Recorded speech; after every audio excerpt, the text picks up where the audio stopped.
Hello, this is Wes Fryer, and today is July the 7th, 2025. This, however, is a special NotebookLM podcast for our August 4th, 2025 meeting of the Media Education Lab, which is entitled Searching with AI, Can We Trust the New Gatekeepers? Back in October of 2024, we had a Media Education Lab, Media Ed club meeting that we titled NotebookLM and Stephen Johnson.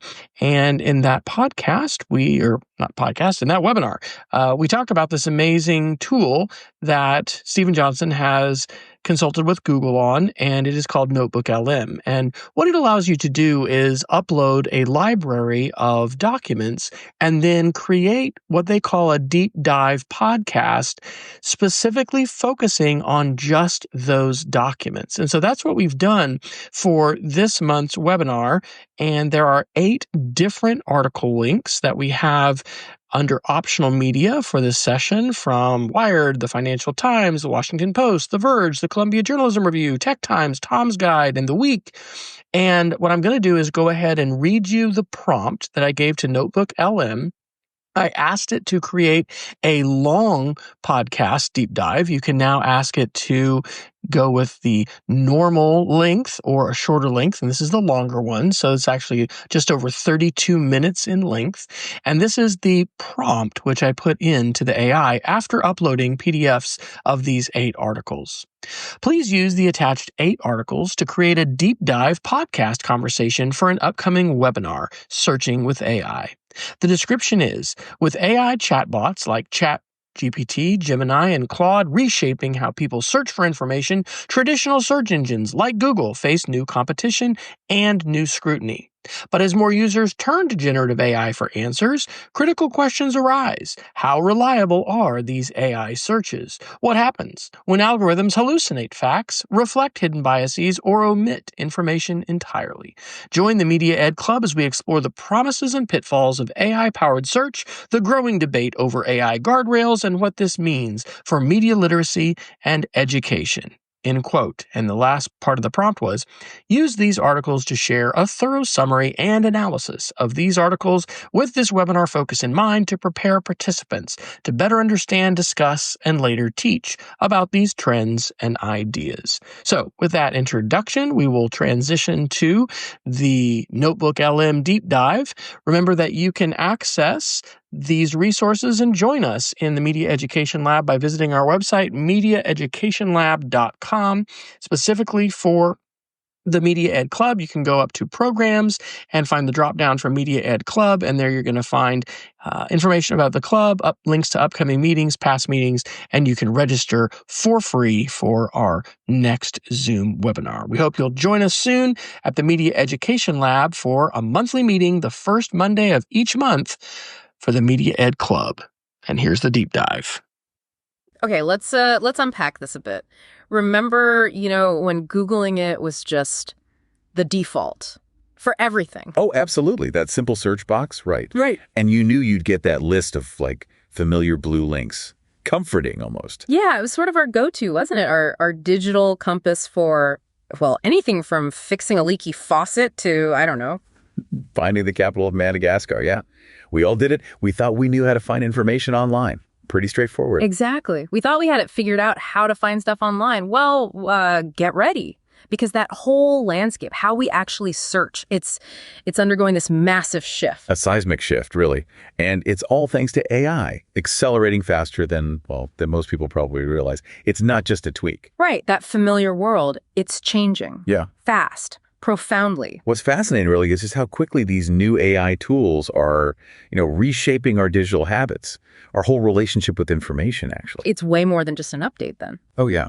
It's a fundamental reimagining of how we interact with knowledge. So our mission today is to really dive deep into this stack of articles you've shared. It's a great mix, big tech announcements, sharp critiques, some really interesting user experiences. Right. And we're going to try and pull out the most important insights, distill the core stuff, maybe shine a light on some hidden currents. Because this isn't just about knowing what's happening. It's about being truly prepared to understand it, to discuss it properly, maybe even teach it, especially with your webinar coming up. focused on media literacy and education. And there's so much ground to cover, isn't there? It's not a simple linear story at all. We're going from Google's huge AI push to these like bold new challengers, OpenAI, Perplexity. Right, shaking things up. And then wading into those really thorny issues, accuracy, bias, attribution, who gets credit, and the whole economic model underneath it all. It's definitely an intricate web. Yeah. Technology, money, ethics, all tangled up. But we'll untangle it thread by thread Yeah. and sense of it for you. Absolutely. So let's start where most searches have started for, well, decades now, Google. For so long, Google was search, right? Just synonymous with finding answers. But now they're openly attempting what their CEO, Sundar Pichai, called a total reimagining of search. That sounds dramatic, intentional. It is. It signals a huge shift away from just that list of links we all know towards something much more conversational, more intuitive, supposedly. Okay, so what does that look like in practice, this reimagining? Well, the big thing right now is they're rolling out AI mode to all U.S. users. This isn't some small beta test. It's Google's main strategic answer to competitors like OpenAI's ChatGPT and, Perplexity. The chatbot style search everyone's talking about. Exactly. So instead of just keywords and scanning links, the idea is you ask longer, more natural questions, like you're having a dialogue. It definitely sounds like a leap, but hang on, this isn't their very first attempt at AI answers, is it? I remember those AI overviews from last year, those little text boxes at the top. You're right. Good point. Those AI overviews were definitely the precursor, kind of a preview. And it's important to remember how those early days went. Yeah. Some of them were, well, famously flawed. Yes, the glue on pizza incident comes to mind. Precisely.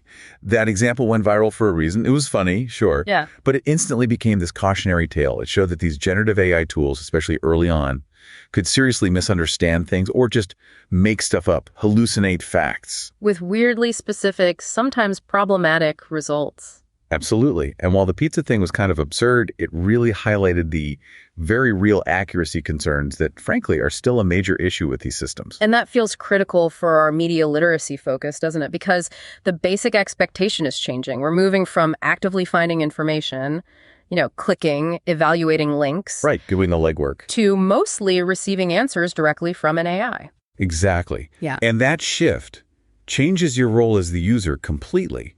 When you just get handed an answer, the burden of making sure it's accurate, that it's neutral, that shifts heavily onto the AI itself. Which is a huge responsibility. Massive.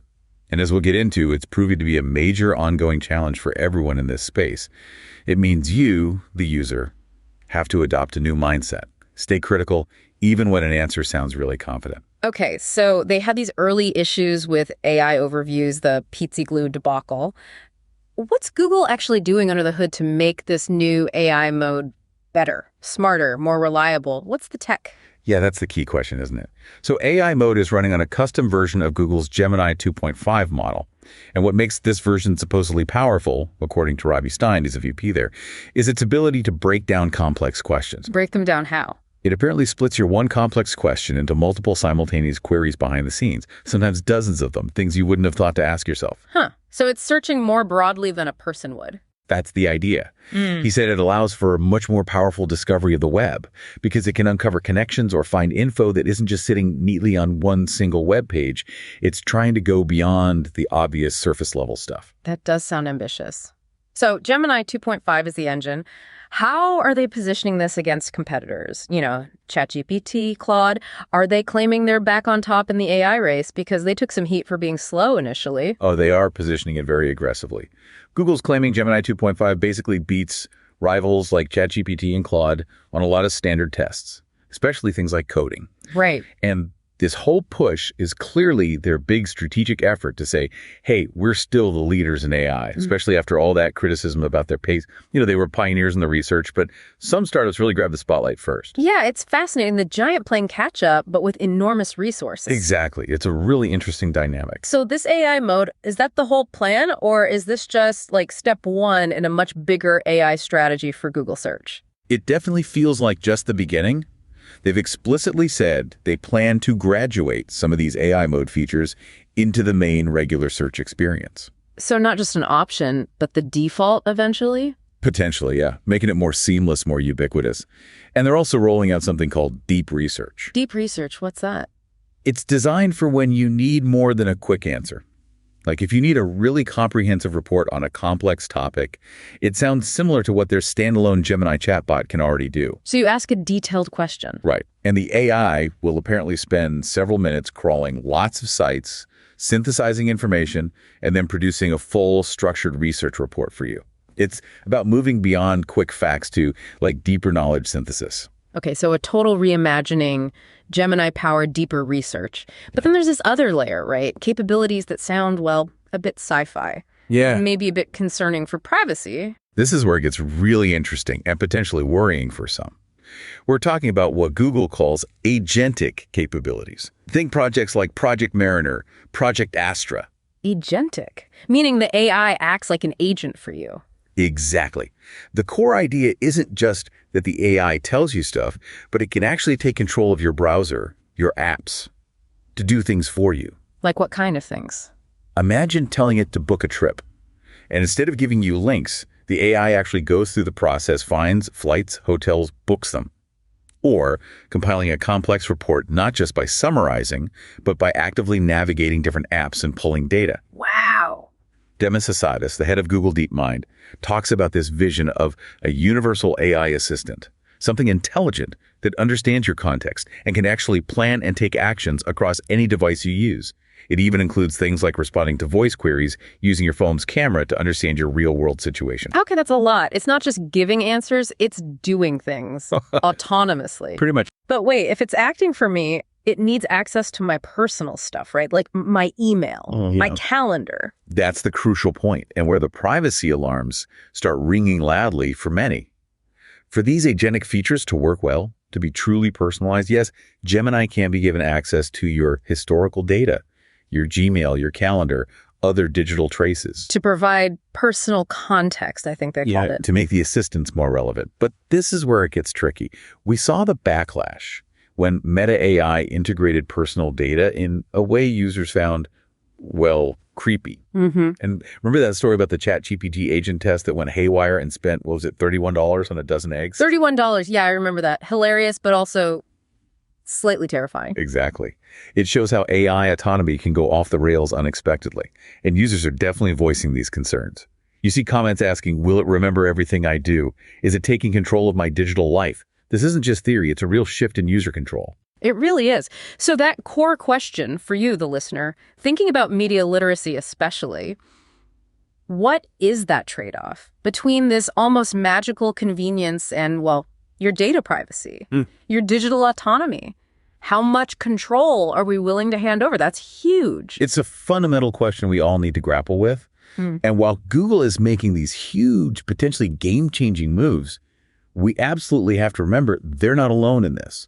There's this whole new wave of challengers out there. Right, the competition, which has definitely forced Google's hand, it seems. Absolutely. These newcomers have really shaken things up. And the biggest name there has to be OpenAI. With ChatGPT, people were calling it the Google killer almost immediately. Yep, that phrase was everywhere. And now OpenAI has actually put search into ChatGPT. Search GPT, they call it, and made it free for everyone.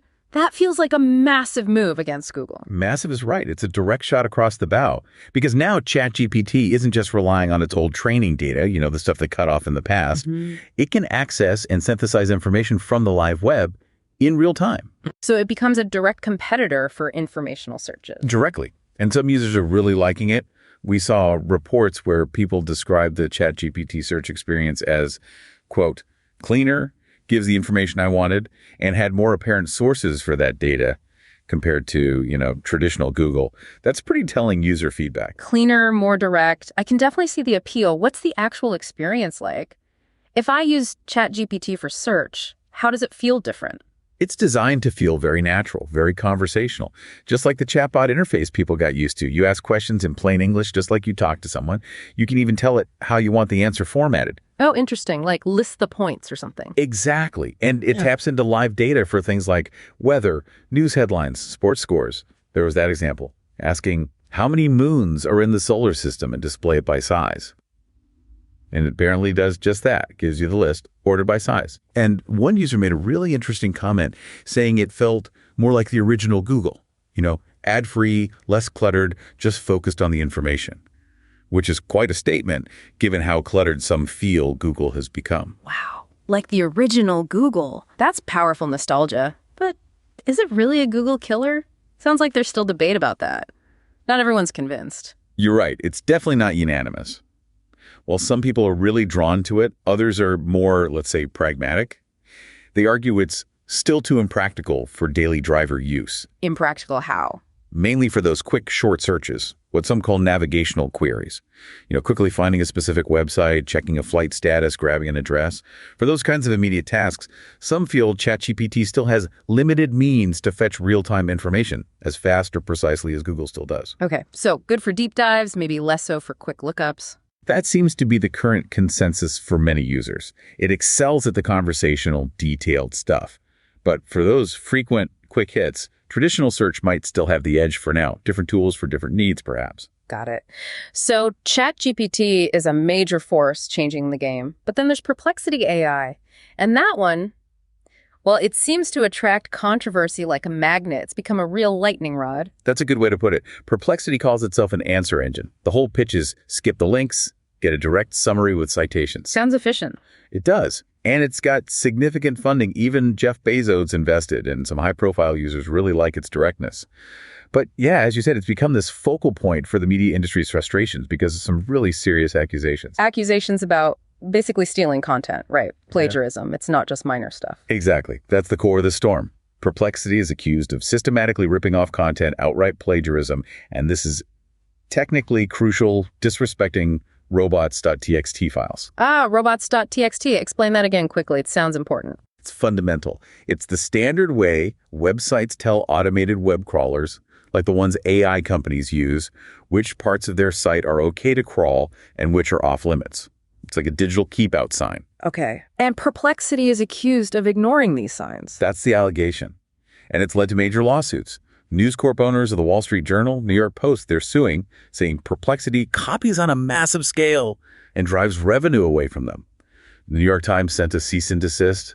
Forbes, Condé Nast, similar claims. It's a big deal. Wow, serious legal battles. And ignoring robots.txt feels like breaking a fundamental rule of the internet. It really undermines a long-standing protocol. It basically strips publishers of their ability to control their own intellectual property online. Imagine someone just walking past your no trespassing sign and taking things from your yard. Yeah, not good. How has Perplexity responded to all this heat? Well, their CEO, Aravind Srinivasan, tried to shift the blame. He pointed fingers at unspecified third-party web crawlers, but then wouldn't say which ones, calling it too complicated to stop. Not exactly taking full responsibility. Not really.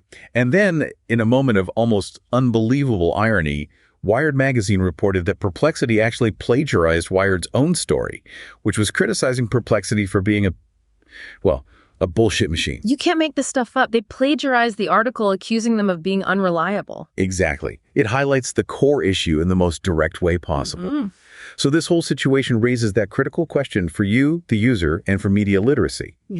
These engines promise quick answers, but how reliable are they if the underlying content might be scraped without consent or proper credit? It erodes trust right at the source. Absolutely. Which leads us directly into this broader systemic problem, the reliability crisis affecting all these AI search tools. We're talking inaccuracies, bias, citation problems. It's pervasive. It really is. The sources are crystal clear on this. Generative AI tools, pretty much across the board, are prone to introducing false information. They hallucinate facts. And it's not just one bad apple, it's the whole barrel. It seems to be a systemic issue in all prominent generative search tools tested. And what's particularly worrying, even insidious, is that the better models, the premium ones, while they might get more answers right overall, when they're wrong, they paradoxically have higher error rates. Wait, higher error rates when they're wrong? How does that work? Because they deliver confidently incorrect answers. They state falsehoods with such apparent authority that it's harder to spot the error. Confidently incorrect. That's chilling when you think about relying on it for information. Can you give some more concrete examples? Beyond the pizza glue, what kind of mistakes are we seeing? Sure. So in tests of Google's AI mode, someone asked about a baseball game. The AI confidently said, yes, the San Francisco Giants lost their most recent game to the Colorado Rockies, but they'd actually won decisively. Whoops. Another test, it failed to mention a restaurant was permanently closed, even though that information was clearly marked right there on Google Maps. It couldn't even synthesize Google's own data correctly. That's not great. And even Gemini, Google's top model, was caught confidently stating that no U.S. president had ever been photographed. And then get this, it cited sources that said nothing of the sort to back up its claim. It cited fake sources or irrelevant ones? Irrelevant ones. Sources that didn't support the false claim at all. So it's not just getting facts wrong, it's the assertion of falsehoods, often with this veneer of fake evidence. So confidently wrong, authoritative tone makes it super hard for a user to catch. Exactly. That authoritative conversational tone is the real danger. It makes it incredibly difficult for you, the average user, to distinguish fact from fiction. It creates this dangerous illusion of reliability. Yeah. How do you know when it's wrong if it sounds so sure of itself? It demands a totally new level of vigilance. And it's not just about factual errors, right? There's the whole other can of worms. Yeah. Bias, hidden biases, maybe even outright omissions. Another critical area, especially for media literacy, the sources point to some really controversial examples from Google's early AI tests. One was alarming. The AI kept repeating and citing racist and disproven research about national IQs in Africa, even giving a specific debunked number. Oh, wow. That's bad. So bad that Google had to quickly investigate and actually turn off AI overviews for any queries about national IQs for a while. Then there was that comment cited in the Financial Times about Gemini, perhaps in trying to achieve diversity goals, ending up generating images of things like black Nazis in the name of DEI. Right. That caused a huge stir. Trying to fix one bias, potentially creating another bizarre problem. It perfectly illustrates the immense complexity here. Designing ethical AI, handling content moderation, avoiding harmful stereotypes while promoting diversity. It's incredibly difficult, and sometimes the attempts themselves lead to really problematic outputs. So biases in the training data can creep in, or even attempts to counter bias can backfire. What about just leaving things out? Omission? That's also a huge factor in shaping what you see. Gemini, for instance, is known to just decline to answer certain sensitive political questions. It might say something like, "I can't help with responses on elections and political figures right now." Okay, maybe that's a safety guardrail. It might be intended that way, to avoid taking sides or spreading misinformation. But it raises a critical question for you, the user. If the AI just sidesteps controversial topics, or if its training data inherently reflects certain biases, how does that affect your ability to get a full, neutral picture? It absolutely shapes your understanding, potentially creating blind spots or reinforcing filter bubbles. Definitely. So errors, biases, omissions, and then there's the citation mess, giving credit where it's due. Yeah. How bad are these tools at that? This is a massive issue, especially for anyone who creates content online. The consistent feedback is that AI search tools are generally bad at citing news. Really bad. In what ways? They often just make up links, fabricate URLs that go nowhere. Or they'll cite a syndicated version of an article, like on a news aggregator, instead of the original publisher. And sometimes they just fail to link back at all. So the original source gets cut out of the loop. Completely. It creates this troubling imbalance. Yeah. The AI scrapes, parses, repackages the information, and in doing so, cuts off the traffic flow to the people who actually created it. That means no attribution, no referral traffic, no ad revenue for the original publisher. Can you give some specific examples of just how bad the attribution is? Yeah, there are some stark numbers. One study looked at DeepSeek, another AI tool. It misattributed the source in 115 out of 200 tests, more than half the time. Wow. Grok 2, another one, often just linked to the publisher's main homepage, not the specific article you needed. And maybe most concerning, studies found that over half the responses from Google's Gemini and Grok 3 included citations that were either totally fabricated or just led to broken links. 404 errors. So even when it looks like there's a citation, it might be useless. Exactly. It gives this illusion of sourcing. But when you try to check, you hit a dead end. No way to verify the information. And this happens even when there are official deals, like Publisher X signs a licensing agreement with AI company Y, but the AI still doesn't cite Publisher X properly. Incredibly, yes. Deals don't automatically guarantee correct citation. There was a case with Perplexity Pro and the Texas Tribune. They had a partnership, but Perplexity still cited syndicated versions of Tribune articles sometimes, instead of linking back to the original source on the Tribune's own site. That seems counterproductive to the partnership. You'd think so. And then you have publishers like USA Today. They actively block ChatGPT's crawler using robots.txt. But guess what? Their content still showed up in ChatGPT summaries because it was scraped from syndicated versions on places like Yahoo News. So the block didn't even work effectively. It feels like publishers are losing control. That's exactly how they feel. It bypasses their agency, their attempts to manage how their content is used and monetized. It's a systemic flaw, not just occasional mistakes. Right. Okay, so beyond the ethics of, intellectual property, why should you, our listener, really care deeply about this citation mess? What's the long-term danger? This is absolutely fundamental. Think about it. If the people creating high-quality information, journalists doing investigations, researchers conducting studies, experts writing detailed analyses, if they aren't compensated because their work is just scraped and summarized without credit or traffic, what's the incentive to keep producing it? The economic model breaks down. Completely. As one source put it, AI is eating its own tail. It's consuming the existing high-quality content, but potentially destroying the ecosystem that produces new high-quality content. If that wellspring dries up because creators can't afford to operate, what will these AI models train on in the future? Lower quality stuff. More unreliable information. Exactly. It could become a vicious cycle. The AI degrades because its information diet degrades. And that directly impacts your ability to find reliable, accurate, nuanced information about anything that matters: health, finance, news, education, everything. Yeah. It's about the health of the entire information ecosystem we all depend on. Which brings us squarely to the broader economics and ethics. This isn't just a tech issue. It's about money, power, and the future of the internet. Precisely. The reliability crisis and the citation problems are deeply tied to these bigger economic and ethical questions. So let's start with Google's big challenge, money. Their whole empire is built on search ads, right? Billions and billions of dollars. Over $50 billion in Q1 2025 alone. It's staggering. It's their cash cow. But these AI overviews, these direct answers, they're hurting ad clicks. The sources say click rates are down. Significantly down, apparently. Both ad clicks and potentially even clicks on regular organic links. Wow. It makes sense, right? Yeah. If the AI gives you the answer right there on the page, why click away? Yeah, the incentive disappears. So this poses an existential threat to Google's core business model. They're obviously experimenting hard with how to weave ads into the AI answers, promising clear labels and all that. But users are skeptical. Very. You see lots of comments predicting the AI results will just become new ad delivery vehicles. And this taps into a longer-term frustration. Many users feel that Google search has already become too much of a billboard, too cluttered, less and less useful over the years. So Google's trapped, in a way. They have to innovate with AI to compete, but doing so might kill the golden goose. It's the classic innovator's dilemma, writ large. If AI answers replace clicks, what happens to the free, ad-supported internet we've all known? Does high-quality, maybe honest AI search become a paid subscription service? Is that already happening? We're seeing clear signs. Google already offers AI Pro for $25 a month, Ultra for $250 a month for its most advanced stuff. That's even pricier than OpenAI's top tier.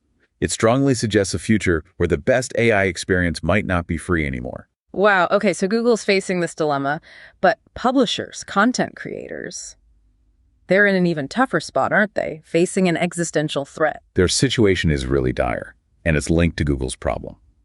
Publishers are deeply worried about AI search just siphoning off visitors, gutting their traffic and ad revenue. Which brings us back to robots.txt. The digital keep-out sign. Right, the standard way they try to control access.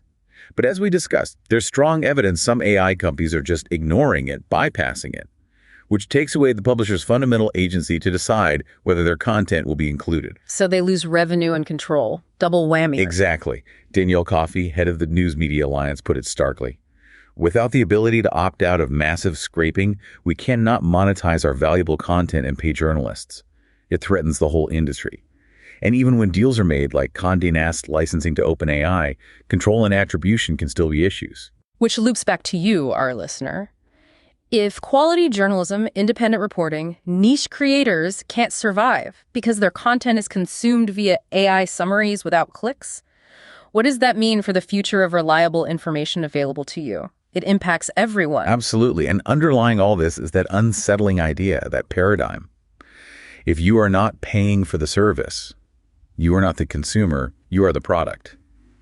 That phrase always gives me pause. How does it apply here with AI search and these new agentic AI things? Well, it suggests that with free AI, your data, what you search for, how you interact, maybe even your personal context if you grant access, that data is the product. It's being collected, analyzed, maybe used to train the AI or target ads. Okay. And it gets even more pointed with those agentic AI features, the ones that can do things for you. If an AI books your trip, like that user comment pointed out, will it find the best deal for you? Or will it prioritize the hotel or airline that paid the AI model the most to be recommended the highest bidder to the LLM? So the AI's recommendations might not be in my best interest, but in the interest of whoever paid the AI company. That's the concern. This shift fundamentally changes the incentives. Transparency, user benefit, unbiased information. They all become secondary if the user is the product, not the client, whose interest is the AI really serving. It's a critical ethical question. Okay, so we've covered the tech leaps, the competition, the massive reliability, and economic issue. Let's bring it back to you, our listener. How do you navigate this? How do you adapt? Especially thinking about media literacy for your webinar. Understanding how people are actually using this stuff is key, and the numbers are significant.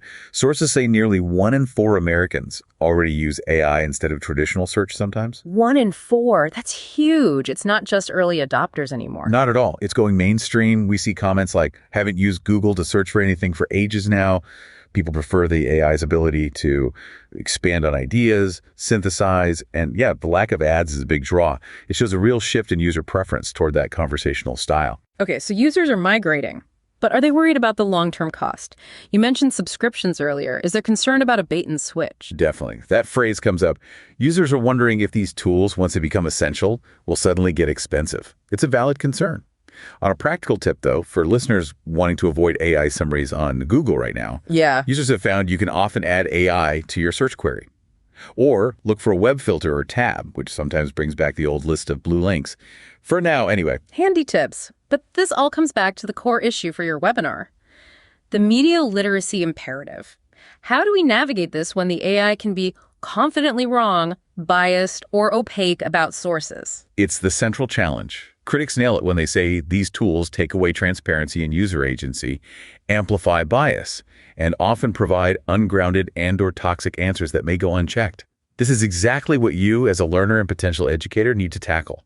How do you evaluate what these powerful but flawed tools give you? It's a different kind of critical thinking, isn't it? Not just spotting fake websites, but evaluating answers from a source that sounds authoritative but might be wrong. Exactly. That analogy of AI as an electronic version of asking a well-read friend is useful. They might have interesting takes, but you wouldn't necessarily trust them for hard facts without checking. They're unlikely to leave us educated with reliable facts. So what are the practical tools? What should you, our listener, be doing and teaching others to do? It requires active verification. Strategies like reverse image search. Crucial if the AI generates images. Are they real? Where do they come from? Cross-referencing, absolutely vital. Never rely on just the AI answer. Check it against multiple known, reputable, ideally human-edited sources. Asking probing questions. Be a digital detective. Where did the AI get this? Is the link real? Does it actually support the claim? What biases might be at play? What could it be leaving out? So digital vigilance, not passive acceptance. Precisely. That shift from passive consumption to active verification is more critical than ever. It sounds like this whole field is moving incredibly fast. An arms race, as some call it. What's next? Will things settle down, or is it just constant change? It definitely feels like an arms race for talent, for data, for market share. And despite all the challenges we've talked about, you can't count out the giants like Google. They still hold significant trump cards. Like what? Their massive cloud infrastructure, the computing power, YouTube, that enormous, constantly growing pool of video, audio, text data for training, Android, their mobile OS dominance, a direct line to billions, and of course, tons of top engineering talent. So while newcomers are pushing hard, Google still has huge advantages. Formidable advantages. They're far from out of the game. So expect more rapid innovation. Absolutely. Remember that quote from the Time COO, Mark Howard? Today is the worst that the product will ever be. Right, meaning it's only going to get better, or at least change rapidly. Exactly. It implies constant, relentless improvement, driven by huge investment and fierce competition. The landscape will keep shifting. As one user commented, the winner could be toppled any moment. It demands continuous learning and critical assessment from all of us. Okay, so wrapping this up for you, our listener, thinking about that Searching with AI webinar, what's the bottom line? We've seen AI search offers amazing convenience, new ways to explore, this promise of a personal assistant. The promise is huge. But it comes with these really significant challenges: reliability, bias, the whole economic model of content, who gets credit. It's this constant tension, isn't it, between the shiny new tech and the messy realities. Exactly. And connecting that to the webinar. Understanding these underlying mechanics, the competition, the controversies, it's crucial. It's not just knowing how AI search works, but how to critically evaluate its output and why that evaluation is so fundamental for media literacy today. Your role in understanding this, discerning truth and helping others navigate it, it's more important than ever. Which leaves us with a final thought, perhaps. As AI gets woven deeper and deeper into how we find knowledge, moving way beyond simple links to become this complex assistant, will our basic human quest for verifiable truth actually get easier? Or will it demand a whole new level of digital vigilance, a constant critical awareness from every single one of us just to figure out what's real,